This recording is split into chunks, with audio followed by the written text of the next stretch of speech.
福建冬令发放接近尾声了，慈济志工同步举办了岁末祝福，并且进行助学金发放。其实慈济在福建发助学金有超过10年的时间了，10年累积出很多成果。我们要带您认识一位叶小兰，她在10年前接受了慈济的助学，当时她还是一位小女孩，原因是她一出生就被遗弃了，结果被一位没有血缘关系的老太太捡回家去抚养。但老太太本身经济状况也不好，所以小兰当时没有读书，志工发现之后给予助学，现在小兰已经从大学毕业了。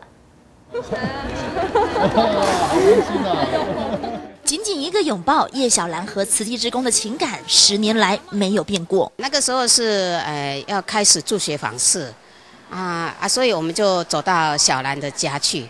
小兰一看到我们就眼泪汪汪的一直哭，那疼她的阿嬷也一直哭。当时泪汪汪的14岁女孩，现在已经大学毕业，一路走来真的不容易，因为家境清寒，连书都读不起。幸好有慈济人生活上的补助，还有不间断的支持与鼓励。是自己跟奶奶一个人嘛，还有爸爸是因为有那个精神，所以我们平常也是很少在交流。那个师傅也有说，那个助学金也是汇集千万人的爱心过来，来得很不容易。